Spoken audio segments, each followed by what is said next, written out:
अच्छी ट्रीट, एक शानदार ट्रीट इस मायने में होता है कि उनसे बात करते समय उनका जो एक खुला लहजा होता है। मैंने जितने भी इंटरव्यू किए, एक प्रोग्राम भी मैं मध्य प्रदेश के लिए करता था, शायद वो मध्य प्रदेश छत्तीसगढ़ की टेलीविज़न हिस्ट्री का अपनी तरह का पहला कार्यक्रम था। खरी खरी इसका नाम था। 2003 से 2007-8 तक ये लगातार चला एक प्रोमिनेंट चैनल पर। तो करीब करीब 300-350 सेलिब्रिटी से बात करने का मौका मुझे मिला और अब तक शायद 1000 से ज़्यादा महत्वपूर्ण लोगों से बात करने का मौका मिला होगा। लेकिन डॉक्टर साहब की तरह गार्ड लेकर ना बात करने वाले पॉलिटिशियन कम देखे मैंने सर। जैसे बॉक्सर गार्ड लेता है ना सर, आप नहीं लेते हैं, उतना नहीं लेते हैं। और बाकी बहुत कुछ आपकी जो बॉडी लैंग्वेज है वो कह जाती है। तो डॉक्टर नरोत्तम मिश्रा हमारे साथ हैं और मैं चाहूँगा कि बातचीत रोचक भी रहे, इसलिए कुछ ऐसे पहलू भी रहेंगे। पहले तो मैं फिटनेस एक बड़ा एलिमेंट है आपके लिए भी, मेरे लिए भी। मेरा वज़न बढ़ रहा है इन दिनों, जो मुझसे ज़्यादा मेरी पत्नी को परेशान इसलिए करता है कि उन्हें लगता है कि फिटनेस में आप कहीं चूक ना जाएं। डॉक्टर साहब को जब मैं देखता हूं तो इनका सारा शेड्यूल ये बहुत रिलीजियसली फॉलो करते हैं। सर, फिटनेस का बहुत महत्व है राजनीति में भी। दिन भर की थकान के बाद आप हमारे साथ बैठे हैं, फिटनेस कितनी ज़रूरी। और कोरोना के इस पीरियड में भी हमने देखा टचवुड कि आप लगातार काम करते रहे,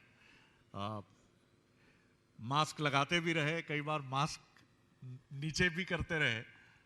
जी नहीं, अभी परफेक्ट है सर, कोई कठिनाई नहीं है उसमें। क्या कहेंगे फिटनेस को लेकर, एक राजनेता के लिए नहीं, एक हर किसी के लिए फिटनेस कितनी जरूरी है? शरद जी का लहजा बहुत प्यारा है, इतने मीठे हैं कि अगर कोई 2-4 दिन रह ले तो डायबिटीज हो जाए उसे।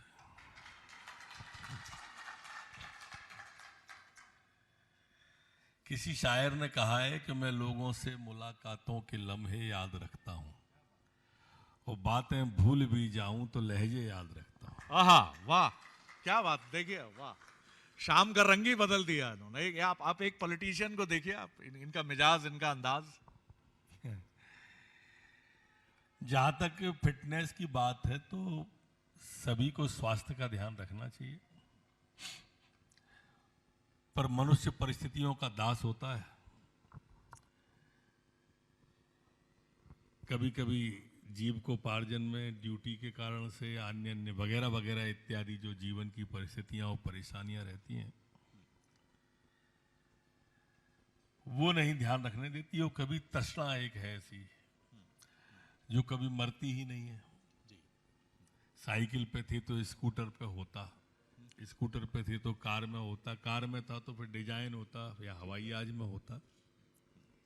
ये तृष्णा जो बेशकीमती चीजें उससे काट देती है। आजकल व्हाट्सएप यूनिवर्सिटी चलती है ना, उस पर इस तरह की बातें बहुत सारी आती है। वो यूनिवर्सिटी भी अलग प्रकार की है व्हाट्सएप की, उसमें बेवकूफ होना पहली प्राथमिकता होती है। अपनी भड़ास निकालने को कुछ भी चला सकते हो आप। उसमें इस तरह की बातें जब पढ़ते रहते हैं तो लगता है कि आदमी स्वास्थ्य को छोड़ के बाकी चीजों पर ध्यान दे रहा है, उस पर नहीं दे रहा है, इसलिए परेशान है। लेकिन जिन्होंने स्वास्थ्य पर ध्यान दिया उन्हें कोरोना भी परेशान नहीं कर पाया। और इसलिए पहला सुख निरोगी काया, दूजा सुख जो घर में माया, तीजा सुख सुशीला नारी, चौथा सुख पुत्र आज्ञाकारी। ये 4 चीज ईश्वर के द्वारा प्रदत्त हैं, बाकी के सारे सुख हमारे द्वारा हैं। एसी आ जाए, कार आ जाए, बंगला आ जाए, गाड़ी आ जाए, मंत्री बन जाऊं, संतरी बन जाऊं, लेकिन ईश्वर प्रदत्त यही 4 सुख है जी। और ईश्वर प्रदत्त दुख भी 4 हैं, बाकी दुख हमारे द्वारा निर्मित है। रूखा भोजन, ऋण घने और करकसा नार, चौथे पाए पनैया नहीं है, जीवन के दुख 4। क्या बात! तो ऐसा ही है इसमें। वैसे अगर आदमी मस्त रहे और सोच ले कि जो प्राप्त है वो पर्याप्त है, वाह, तो मैं समझता हूं कि आधा मानसिक रूप से स्वस्थ हो जाएगा। जी और मन स्वस्थ है, मस्तिष्क स्वस्थ है, तो शरीर का ध्यान रख सकता है। बिल्कुल। शायद आप में से कम लोग जानते होंगे कि डॉक्टर नरोत्तम मिश्रा जो हमारे हमारे परंपरा से आने वाली कहावतें हैं जो बहुत मायने रखती हैं। आप नई पीढ़ी के लिए, ख़ासतौर से जो यंग एज के हमारे साथी यहाँ हैं, डॉक्टर नरोत्तम मिश्रा, उसमें काफ़ी इनकी रुचि है। और जब भी मुझे इनके साथ यात्रा करने का मौका मिला, घाघ भड्डरी का नाम आप में से कितने लोगों ने सुना होगा। घाघ भड्डरी की कहावतें बताती हैं ये चींटियां कतार से जा रही हैं तो बारिश का संकेत है। अब ये नासा के लिए भी शोध का विषय हो सकता है कि ये हमारी परंपरा से आने वाली जो कहावतें हैं, डॉक्टर साहब की रुचि भी है उसमें और एक दार्शनिक भाव भी है। गाड़ी सड़क पर दौड़ती रहती है गंतव्य के लिए और ये दार्शनिक भाव से उन कहावतों के साथ चलते रहते हैं, चिंतन चलता भी रहता है मन का।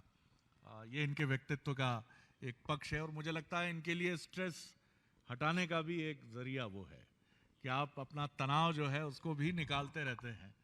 डॉक्टर साहब, मैं आता हूँ आज के इस कार्यक्रम की तरफ भी, और आपकी वर्तमान जो भूमिका है बहुत महत्वपूर्ण।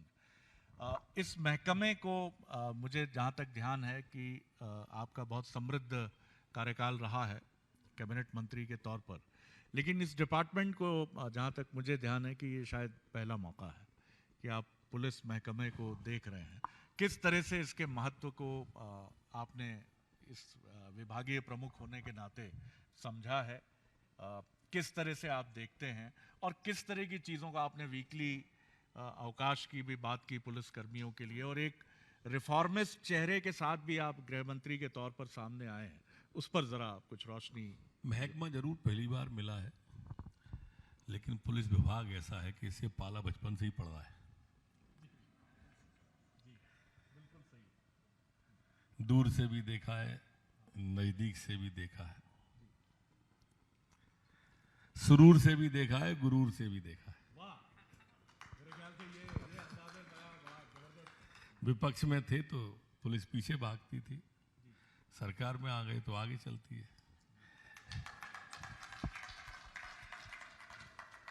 लेकिन निश्चित रूप से कोरोना काल में दो विभाग मेरे पे थे, एक स्वास्थ्य विभाग था और एक गृह विभाग था। इसे संयोग कहें या योग, दोनों ही ऐसे विभाग थे कि दोनों ही विभाग के मेरे अधिकारी मौत की परवाह किए बिना, जान की परवाह किए बिना, प्राणों की बाजी लगाकर मैदान में थे। वो दोनों ही अभिनंदनीय थे और दोनों ही वंदनीय थे। सर जी, कोरोना काल एक ऐसा काल था, बीमारियां तो आती हैं और जाती हैं और महामारी भी पहले भी कई बार आई हैं और गई है।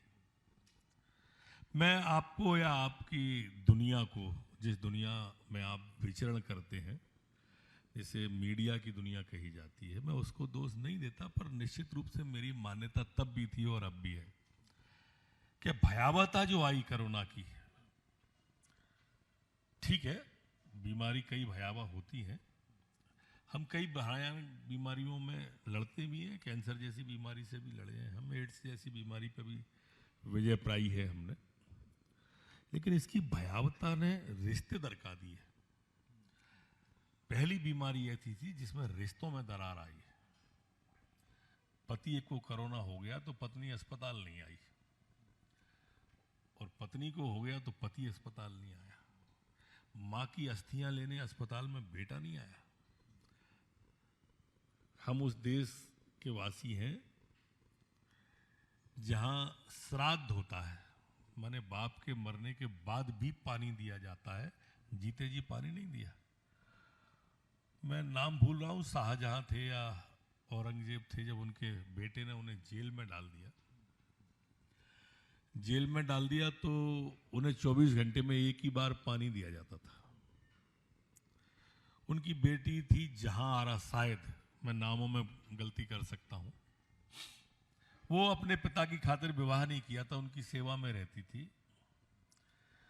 तो एक बार वो बिस्तर से, खाट से कह दो, पलंग से कह दो, जिससे भी उठ रहे थे तो उनकी लात की ठोकर से वो जो सुराही उस समय चला करती थी फैल गई।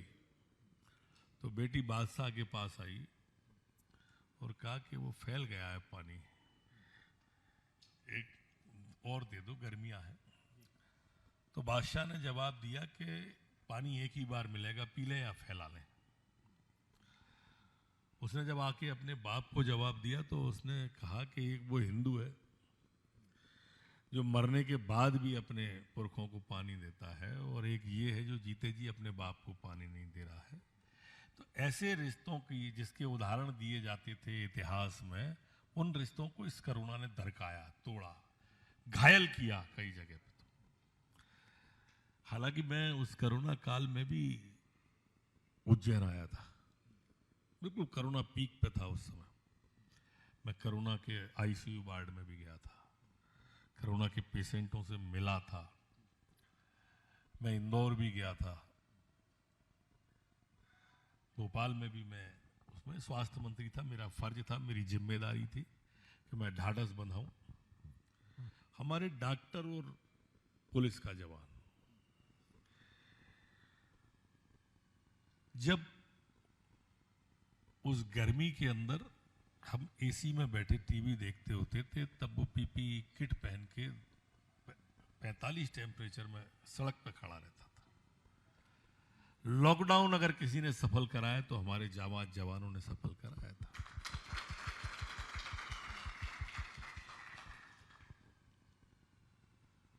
अस्पतालों के अंदर जिन पेशेंटों को देखने परिवार के नहीं आ रहे थे, हमारी नर्स, पैरामेडिकल स्टाफ, डॉक्टर देखते थे। ये पुलिस के जवान जो मेरे सामने बैठे हैं, वंदनीय हैं। अपने भया इनके दिमाग में भी था कि अपने बच्चों से भी दरवाजे से दूर से बात करते थे। घर अगर जाने का अवसर मिलता था तो, वैसे तो पुलिस कप्तान और फलाने ढिकाने कहते थे वहां जाओ यहां जाओ पर घर मत जाओ, लेकिन फिर भी हालचाल जानने जाते थे तो पत्नी से कहते थे आने मत देना बच्चे को। अब आप कल्पना करो कितना आत्मा व्याकुल होती होगी जब बच्चा दौड़ लगाता होगा, माँ रोकती होगी, बाप का हृदय गोद लेने को होगा, और उस बच्चे का, उस माँ के स्वास्थ्य को ध्यान में रख के ये नहीं मिल पाता। वैसे तो ये जवान और सारे विभाग पुलिस के बिना नहीं चलते। मंडी में टोली ज्यादा आ जाए तो पुलिस चाहिए, मंदिर पे भीड़ आ जाए तो पुलिस चाहिए। शराब के बारे में, जहरीली शराब पी के आबकारी विभाग देखे लेकिन खामे आ जा पुलिस भुगते, परिवहन विभाग की बस डूबे लेकिन खामे आ जा पुलिस भुगते। नुकसान हमारा विभाग सबसे ज्यादा। और इसलिए मैंने तो इस बार तय करके मन बना लिया था, अभी इसमें हो सकता आए हों 2-4 कांस्टेबल को हेड कांस्टेबल, हेड कांस्टेबल को एएसआई को एसआई को टीआई, और जल्दी से हम टीआईओ को भी एसडीओपी बनाने की जरूरत में है कि उनको भी बनाएंगे। सबको उसका सम्मान मिलना चाहिए, सबको उसका अधिकार मिलना चाहिए, और मेरी नज़र में कांस्टेबल का बहुत बड़ा स्थान है। वास्तव में सबसे ज़्यादा मेहनत करता है वो, बाकी सबको तो घर जाके भी सुख सुविधा होती होगी। इसलिए मैं पूरी कोशिश कर रहा हूँ कि मध्य प्रदेश भर में इनके आवास बन जाए। बच्चों को समय ही नहीं दे पाते, बच्चा बिगड़ जाता है, चिंता होती रहती है, तो आवास एक कॉलोनी ऐसी हो जिसके अंदर लाइब्रेरी भी हो, जिम भी हो, खेल का मैदान भी हो, जहाँ पर ये एक संस्कारित बच्चा निकल सके। वो जवान की जो कल्पना है वो कल्पना में मूर्त रूप ले सके उसका। हर एक का बच्चा, हर एक की, सभी की अपने बच्चे के प्रति होती है। लेकिन इस कोरोना काल में हमारा जवान और हमारा प्रधानमंत्री, जब देश घबराया हुआ था तब पूरी मुस्तैदी और एक विश्वास देखो आप सरजीत के प्रति। उसने कहा थाली बजाओ तो लोगों ने बर्तन तोड़ लिए, इतनी जोर की थाली बजाई। उन्होंने कहा ताली बजाओ तो लोगों के फफोले पड़ गए। उन्होंने कहा दिया जलाओ तो दिवाली मना दी देश के अंदर। कोरोना काल के अंदर की बात कर रहा हूं। और उसका जीता जागता उदाहरण यह कि जब वैक्सीन आई तो अखिलेश यादव बोले कि ये तो भाजपा की वैक्सीन है। मैंने उनसे कहा था कि ये भाजपा की वैक्सीन नहीं, ये कोरोना की वैक्सीन है। भाजपा की वैक्सीन तो 3 साल पहले लगी थी,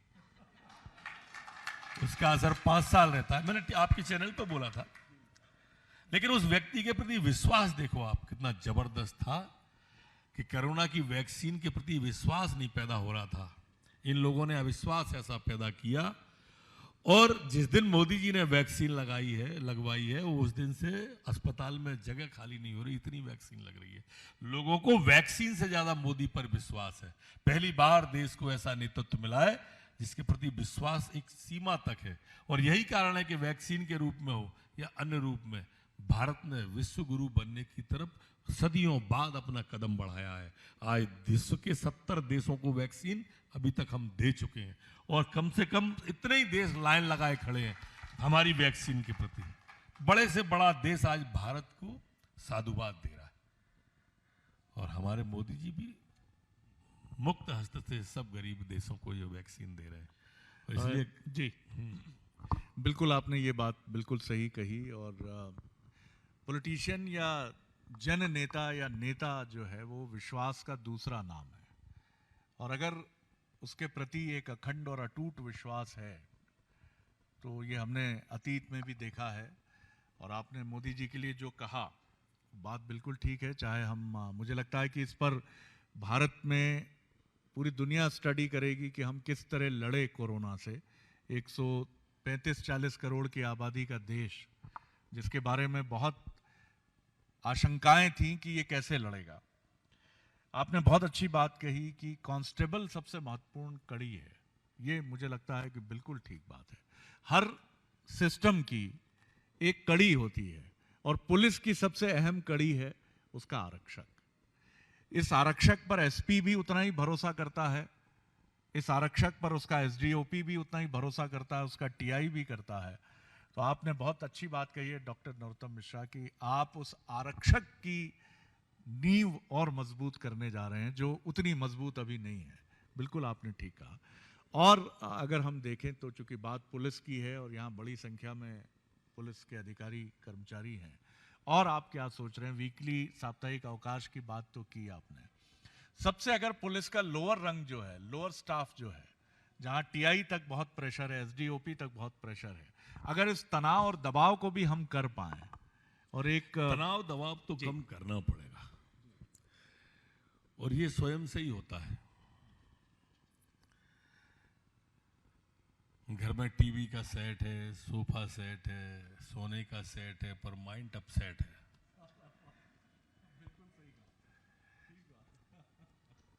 तो चार्म ही चला जाता है, और इसके लिए सबसे पहले चित्त को अपने को शांत करना पड़ेगा। इतना ज्यादा दबाव उन पर रहता है, और इसलिए कई जगह पे हमारे जो अधिकारी हैं उन्होंने योग की क्लास, मेडिटेशन की क्लास, ये सब प्रारंभ की है। छोटे छोटे से अगर बौद्धिक उनको और दे दिए जाए। डांट दिन भर खाते हैं। अब इसकी गाड़ी क्यों रोक ली, नहीं रोकी तो ट्रैफिक के एसडीओपी साहब नाराज, और रोक ली तो नेताजी नाराज। अब दोनों के बीच बैलेंस बनाना, तनाव तो आ ही जाएगा। इसकी मानूं कि उसकी मानूं, और इस झंझावत में जो उसका मन जूझता है, उस झंझावत से निकलने की भी उसको एक कला सिखाने की जरूरत है, जो आज की आवश्यकता है।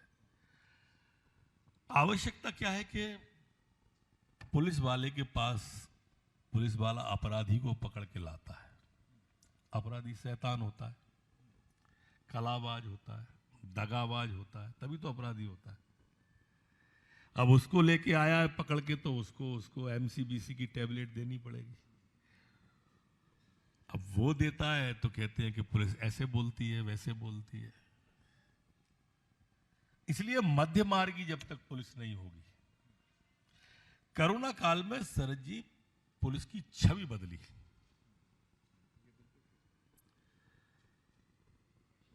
चौराहे पे खड़ा है तो वसूली के लिए खड़ा होगा, एक धारणा थी।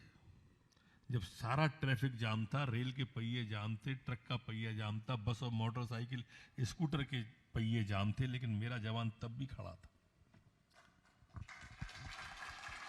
तो ये भाव बदला कि वसूली को नहीं खड़ा है। सबूरी से अगर वो खड़ा है तो मेरी हिफाजत को खड़ा है। वो रोकता है, अगर टोकता है तो मेरी जान को, मेरे परिवार की हिफाजत के लिए टोकता है। ये भाव बदला। इस भाव को और अगर हमें मजबूत बनाना है, हमारे जवानों को बंसल न्यूज के माध्यम से अगर मुझे कहीं कोई वो सुनते होंगे तो थोड़ा सा वाणी, अब वाणी को वीणा बना दें, बाण ना बनाए, बस इतनी सी बात। बहुत इंपॉर्टेंट बात है, मुझे लगता है कि क्योंकि बाकी घाव तो आप भर सकते हो। हम लोग रात को खाना खाते हैं, जवान कट जाती है, लेकिन सुबह जगते हैं तो उसका घाव भर जाता है। जो इस बात का द्योतक है कि जवान पर लगी हुई चोट सबसे जल्दी भरती है, पर जवान से लगी हुई चोट सबसे देर में भरती है। शब्दों की थोड़ी बाजीगरी की इनको जरूरत है। वैसे हमारी मध्य प्रदेश की पुलिस काबिले तारीफ, जितनी तारीफ, आलोचना तो खैर सब करते हैं, काम फील्ड का है और फील्ड का काम है तो गलती होंगी। मैं नहीं मानता कि गलती नहीं होंगी। अगर गलती किसी से नहीं होती तो वो परमात्मा है, इंसान है तो गलती होगी ही। लेकिन उसका पनिशमेंट इतना ज्यादा भी नहीं हो। गिरेंगे मैदान सवार ही जंग में, वो नर क्या बिगड़ेंगे जो घुटनों के बल चले। जिसे हर विभाग को संभालना है, जिसे हर विभाग को देखना है, तो उससे गलती हो सकती है। जी जी। लेकिन हम सुधारवादी अगर होंगे तो हम, मेरी मान्यता है कि हम आने वाले कल में इस पुलिस के अंदर वो विश्वास और आत्मविश्वास पैदा करेंगे कि आप भी अनुभव करेंगे कि कुछ तो बात है। वाह, शुभकामनाएं इसके लिए आपको। दो चार सवालों के साथ मैं जल्दी से हम प्रेजेंटेशन पार्ट पर आएंगे।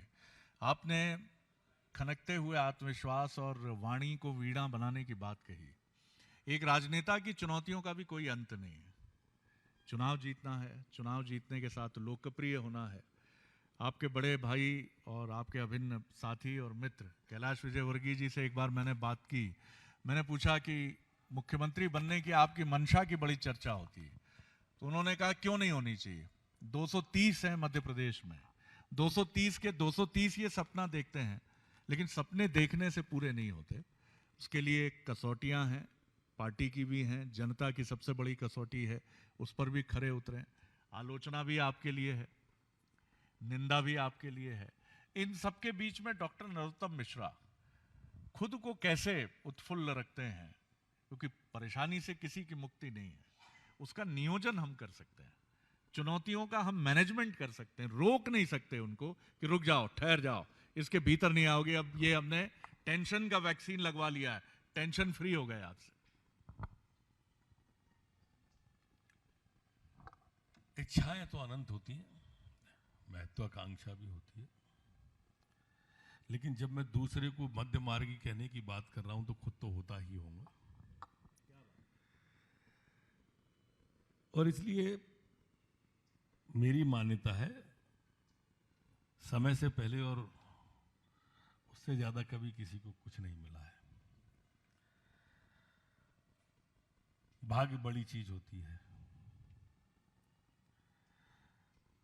उसने जब विपक्ष में बिठाला तो विपक्ष की भूमिका में, और फिर उन्होंने 15 महीने में ही सरकार में भेज दिया तो सरकार में।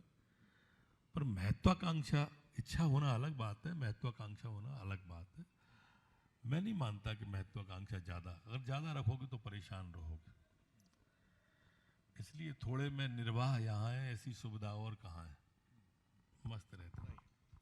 थोड़ा है, थोड़े की जरूरत है जी, जिंदगी यहाँ खूबसूरत है। बड़ा अच्छा गीत है, मुझे बड़ा प्रिय है और मुझे लगता है हम सबका सच है। आपकी एक और भूमिका जिसकी चर्चा मैं पहले भी कई बार करता हूं कि फ्लोर मैनेजमेंट जो है वो राजनीति का एक बड़ा अहम हिस्सा है, कि साथ भी लेकर चलना और जहां जरूरत है वहां विपक्ष पर हमला भी करना, और अगर विपक्ष में है तो पक्ष पर हमला करना। आप विपक्ष में होते हैं तो पक्ष पर बड़ा मजबूत हमला होता है। कमलनाथ जी, बड़ी बढ़िया, आप लोग दोनों की मित्रता बड़ी याद की गई जब कांग्रेस की सरकार थी, और कहा यही गया कि डॉक्टर नरोत्तम मिश्रा सबसे प्रिय पात्र हैं कमलनाथ जी के। आप उसको भी बड़े स्पोर्ट्समैन स्पिरिट से आप याद करते हैं आज भी, और दोनों मिलते भी हैं, मुस्कुराते भी हैं और पिछली बातों को भी याद करते हैं। ये भूमिका साधना डॉक्टर नरोत्तम मिश्रा, ये भी आसान नहीं है। विपक्षी खेमे में हलचल मचाना, जो चाहिए फ्लोर मैनेजमेंट करके उसको हासिल करने की कोशिश करना। कई चीजें तो सदन में अनुभव से आ जाती हैं शरद जी। अब 31 साल से हाउस में है, 16 साल से मिनिस्टर है, तो अनुभव से आ जाती हैं। संसदीय कार्य एक ऐसा विभाग है मेरे पे कि वो आ गया तो जाने का नाम ही नहीं ले रहा है। एक बाकी विभाग आते रहे जाते रहे, पर संसदीय कार्य जरूर रहा। कभी अर्बन डेवलपमेंट रहा, कभी स्वास्थ्य रहा, कभी लेकिन संसदीय कार्य हमेशा रहा। तो उसकी वजह से रिश्ते भी बहुत नजदीक के हो गए। ज्यादा दिक्कत आती नहीं है, क्योंकि चुन के जो आया हुआ होता है वो अपने फन में मास्टर होता है। प्रजातंत्र के अंदर जो चुनाव जीत के आ जाता है, एक बार तो कोई भाग्य से जीत सकता है, पर दूसरी बार भाग्य से नहीं जीत सकता। फिर तो उसको अपने फन की मास्टरी चाहिए, हर फन मौला चाहिए, और किसी एक विधा में पारंगत भी नहीं जीत सकता। या फिर किसी को विरासत में रियासत मिली हो तो अलग बात है। तो ये लोग परिपक्व होते हैं, अगर अपन अपनी बात ठीक ढंग से रखें तो मानते हैं कौन सी बात कब कैसे कहाँ कही जाती है, और ये सलीका हो तो हर बात सुनी जाती है। बिल्कुल, और ये सलीका आपके पास है। कमलनाथ जी भी इसीलिए मुस्कुराते हैं जब आपसे मिलते हैं तो। अब उनका मुस्कुराना गजब ढा गया भाई। बिल्कुल, कई मुस्कुराहटें गजब ढाती हैं, और इसीलिए कई मुस्कुराहट से भी डर लगता है, ये कहने वाले भी बराबर मिलते हैं। आपने कभी लफ्ज इस्तेमाल किया कि बीजेपी की वैक्सीन तो 4 साल पहले लगी थी उत्तर प्रदेश में। मध्य प्रदेश से आप 3 त्रिदेव मुझे बीजेपी के स्मरण होते हैं। मुख्यमंत्री शिवराज सिंह चौहान, केंद्रीय कृषि मंत्री नरेंद्र सिंह तोमर, और गृह मंत्री और संसदीय कार्य मंत्री डॉक्टर नरोत्तम मिश्रा, जो बाहर भी बल्लेबाजी करते हैं चुनाव के समय। आप तीनों की प्रतिभा का पार्टी बीजेपी खूब इस्तेमाल करती है। पश्चिम बंगाल भी आप खूब जा रहे हैं, उत्तर प्रदेश आप खूब गए थे जब 4 साल पहले चुनाव हुआ था, और कानपुर उसके आसपास के बेल्ट में काफ़ी अच्छा, यानी आप लोगों की यूएसपी बड़ी मजबूत है, आप तीनों त्रिदेवों की। पश्चिम बंगाल में चुनौती आसान नहीं मानी जा रही डॉक्टर नरोत्तम मिश्रा, आप बराबर वहां जा रहे हैं, क्या आप देख रहे हैं? लेकिन बीजेपी के लिए यह भी दावा सामने आ रहा है कि वो इस समय अपने सर्वश्रेष्ठ समय में है पश्चिम बंगाल में। मैं सरकार बनाने के दावों में नहीं उलझूंगा, लेकिन आप क्या ये कह सकते हैं कि पश्चिम बंगाल एक इतिहास, एक करवट बदलने जा रहा है वहां?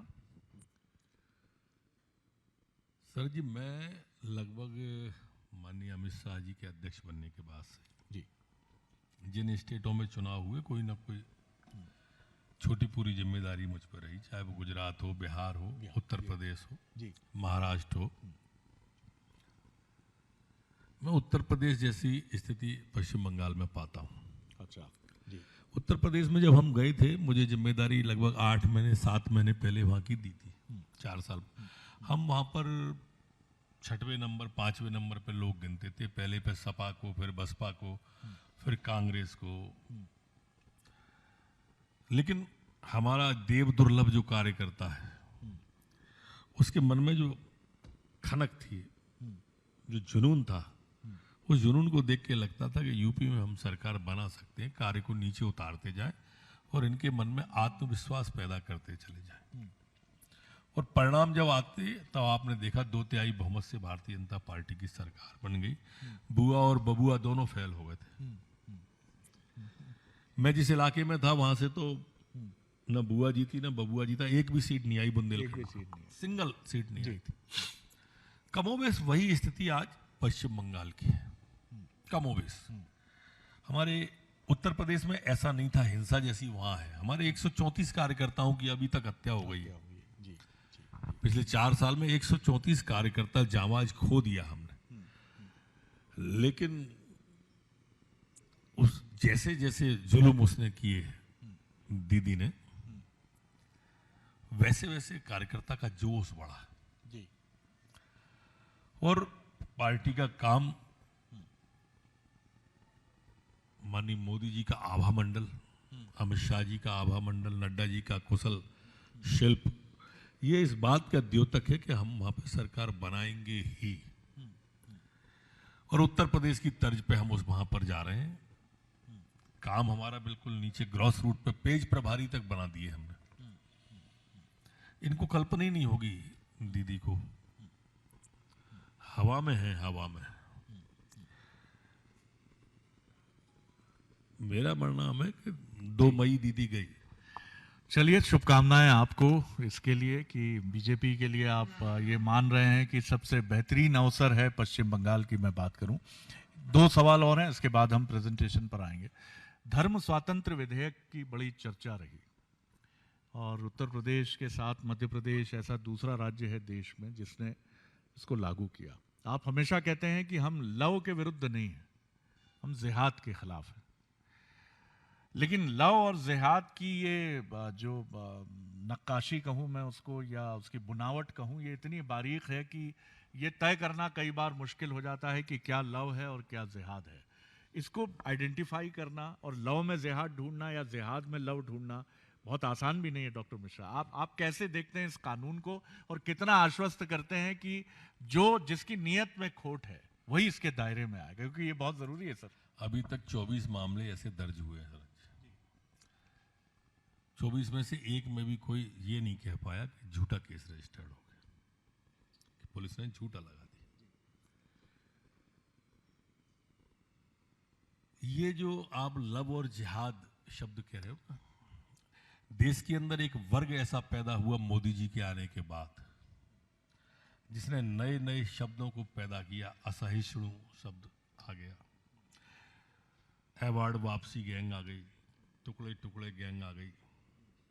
इन सब का एक काम था, कैसे भी हिंदू धर्म पर कुठाराघात करो।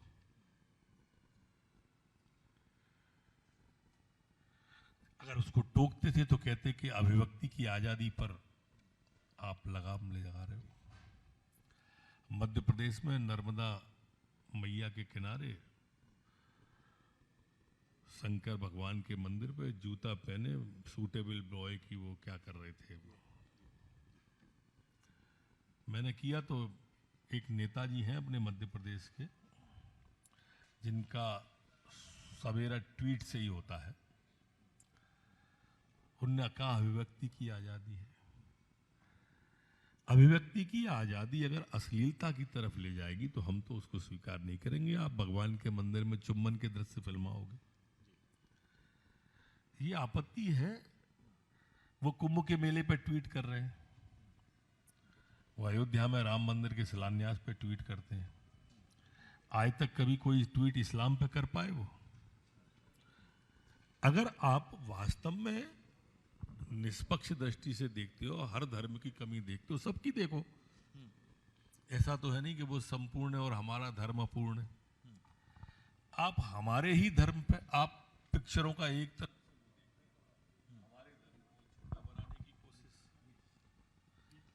हमारे धर्म को छोटा बनाने की कोशिश होती है और उनके धर्म को बड़ा बनाने की कोशिश कर देते हो। क्यों? आप उसे बड़ा बनाए, हमारी उसकी आपत्ति नहीं है, पर हमें छोटा आपको बनाने का अधिकार किसने दे दिया? आप कुंभ पर क्यों प्रतिक्रिया व्यक्त कर रहे हो? बोले आप क्रिकेट का मैच पे आपने पाबंदी लगा दी, क्रिकेट का मैच 2020 नहीं देखने दे रहे और कुंभ का स्नान चल रहा है। अरे मेरे भाई, पूर्व मुख्यमंत्री रहे हो 10 साल, क्रिकेट का मैच टीवी पे देख सकता हूं मैं, कुंभ का स्नान टीवी पे नहीं कर सकता मैं। कर सकता है कोई? वो खुद कर सकते हैं क्या? कुंभ के स्नान को जाना ही पड़ेगा।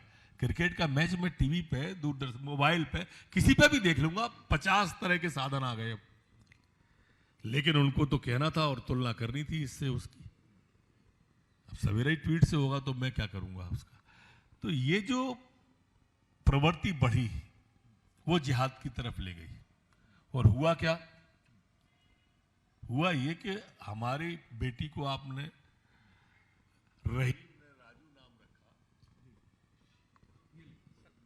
रहीम ने राजू नाम रखा और उसके बाद में उसको फंसा लिया। क्यों? रहीम रह के ही करते आप, नाम क्यों बदला? चलो बदल लिया, उम्र है, बहक गए या बह गए, प्यार परवान चढ़ा तो धर्म बदल, और धर्म नहीं बदलते हैं जी। धर्म अगर नहीं बदलते हैं तो तलाक ले लिया, 2-2 महीने के बच्चे गोद में लेके बेटियां आई मेरे पास, 2-2 महीने लेके। हालत देखते बनती थी उनकी। धर्म परिवर्तन की बात, उसके लिए जिद करने की बात, फिर नॉनवेज खाने की जिद करना, अब ये बकरे का, फिर इसका, फिर उसका, जिस तरह की दास्तां वो सुनाती है, आपकी आंखों में आंसू आ जाएंगे उनकी दास्तां सुन के। तो इसके लिए बहुत जरूरी है कि हम कोई कड़ा कानून लाएं। अभी तक जो कानून था बेलेबल कानून था, गए थाने में पकड़ लिया, इसने ऐसा किया, जमानत हुई, छूट गए। उसके लिए कठोर कानून बनाने के लिए पहल की और लेके आए, लागू किया, परिणाम सामने है आपके, दहशत में है। इस तरह की मानसिकता के लिए शरद जी दोनों तरह से चलना होगा, कड़ाई से भी चलना होगा और जागरण भी करना होगा कि बेटी को भोग की वस्तु मत समझो आप। हम भारत के लोग हैं, हम अपनी भारत भूमि को मां कहते हैं, भारत माता। विश्व के अंदर आपने कोई देश सुना है जो ऐसे प्रेम करता हो? पाकिस्तान पिता आपने सुना? बांग्लादेश फादर सुने? होलुलुलु डैडी सुने? सुने हो तो किसी भी देश को, मैं विश्व की बात कर रहा हूं आपसे। ये सिर्फ हमारा देश है क्योंकि हम जन्मी जन्मभूमि स्वर्ग से महान है, स्वर्गादपि गरीयसी, हम अपनी मां को कहते हैं। ऐसा नहीं है कि सिर्फ भूमि को ही कहते हो, हमारे यहां नारी का ही सम्मान है, हमारी संस्कृति में है नारी का सम्मान। जहां है संस्कृति का उत्थान वहां। यत्र नारी पूज्यन्ते रमन्ते तत्र देवता, हमारे शास्त्रों में कहा है।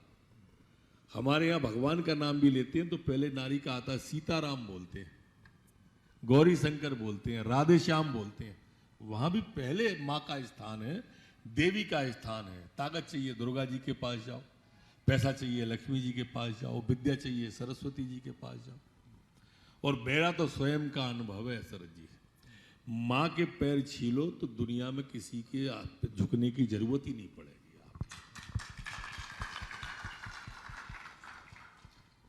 बहुत रोते हैं लेकिन दामन मेरा नम नहीं होता, इन आंखों के बरसने का कोई मौसम नहीं होता। मैं अपने दुश्मनों के बीच भी महफूज रहता हूं, मेरी मां की दुआओं का खजाना कम नहीं होता। क्या सूरत, क्या मूरत थी, मां ममता की मूरत थी। पांव छुए और काम हुए, मां तो एक मुहूर्त थी।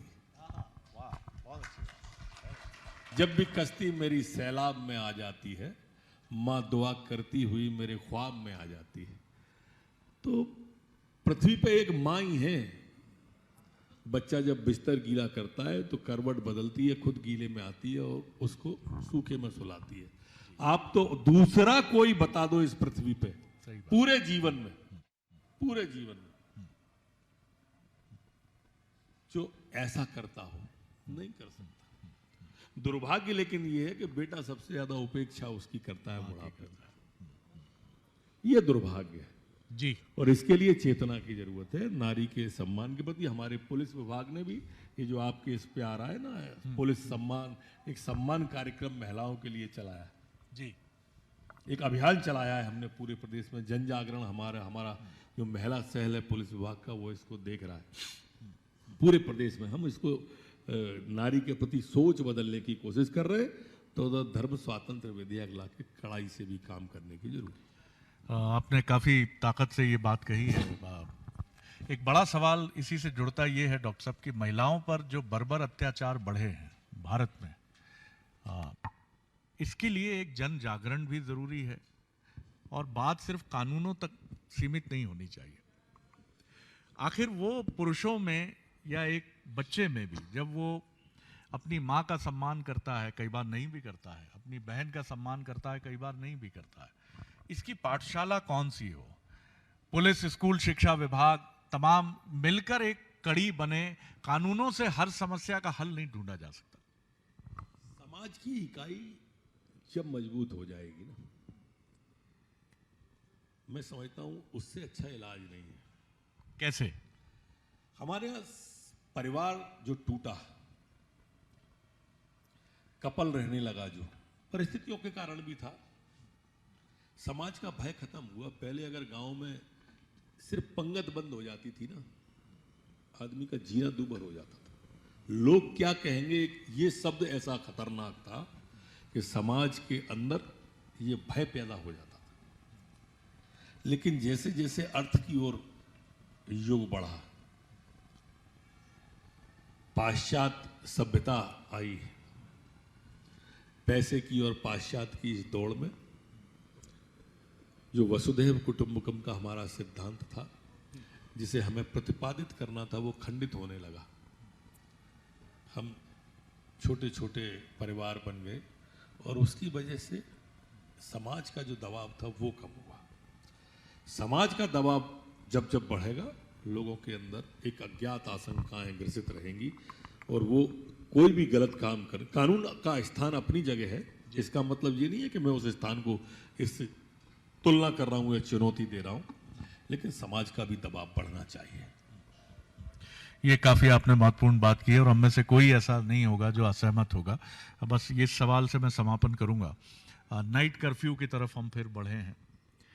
लोगों के मन में चिंता भी बढ़ती है, लेकिन आप कितना आश्वस्त करेंगे कि मध्य प्रदेश में स्थितियां, क्योंकि कोरोना पर आप एक चेहरा भी बने मुख्यमंत्री शिवराज सिंह चौहान के साथ, जो सर्वाधिक कोरोना पर सूचनाओं के साथ, जैसा आपने खुद भी कहा कि पहले स्वास्थ्य मंत्री और गृह मंत्री और अभी भी गृह मंत्री के नाते और सरकार के मुख्य प्रवक्ता चेहरा होने के नाते आप सबसे ज़्यादा सूचनाओं के साथ हम सभी से मध्य प्रदेश की करीब करीब 7.5 करोड़ जनता से आप रूबरू होते हैं। कितना आप आश्वस्त करेंगे कि नाइट कर्फ्यू सिर्फ एहतियात है, चिंता ना करें, सावधानी बरतें और पुलिस प्रशासन, मध्य प्रदेश सरकार पूरी तरह मुस्तैद है? मध्य प्रदेश सरकार भी मुस्तैद है, हमारी पुलिस भी मुस्तैद है, डॉक्टर भी मुस्तैद है। मध्य प्रदेश हमारा वो राज्य है जिसने प्राइवेट चिकित्सालय में भी सरकार के पैसे से लोगों का इलाज कराया है। लेकिन मैंने जैसे कहा था कि आप स्वस्थ रहें, निरोगी रहें, इसके लिए जागरूकता जरूरी है। ये बीमारी वैश्विक बीमारी है और ऐसी बीमारी है जो बैक मार रही है। ये समाप्त होते होते इसने फिर बैक मारना शुरू कर दिया। ये इंदौर और भोपाल पहले भी ज्यादा प्रभावित रहे थे, अभी भी बैक आया है तो यहीं आया है। महाराष्ट्र से लोग अब ज्यादा यहां पर आजा भी ज्यादा रहे हैं, बनस्पत और जिलों के। तो अगर हम देखें तो लापरवाह भी हुए लोग। वैक्सीन आने के बाद ज्यादा हो गए, अब तो दवाई आ गई, अब काहे का डर है, वैक्सीन लगवा लेंगे। नाइट कर्फ्यू के पीछे सावधानी के साथ साथ जागरूकता लाना एक मूल उद्देश्य है कि लापरवाह मत बनो, जागरूक रहो, अपने जान से या स्वास्थ्य से खिलवाड़ मत करो। 2 गज दूरी, मास्क जरूरी, जो माननीय प्रधानमंत्री जी ने कहा है, हम इन सब सावधानियों का पालन करें, उसके लिए ये है। लेकिन ऐसा नहीं है कि संसाधनों की कमी कोई सरकार पे है। दवाई की कमी, वेंटिलेटर की कमी, किट की कमी, मास्क, कोई कमी नहीं सरकार के पास में। हमारे मुख्यमंत्री, हम जान की बाजी लगा के जनता के साथ खड़े हुए, कोई कमी नहीं आने देंगे, कोई कसर नहीं रखेंगे। बहुत धन्यवाद करता हूं मैं इस बातचीत के लिए डॉक्टर नरोत्तम मिश्रा, और बहुत शुभकामनाएं देता हूं। और आपका एक अलग चेहरा भी हम हमेशा देखते हैं और यहाँ मैंने कुछ ज़्यादा देखा, वो आपके साथ, मैं जानता हूँ उनको।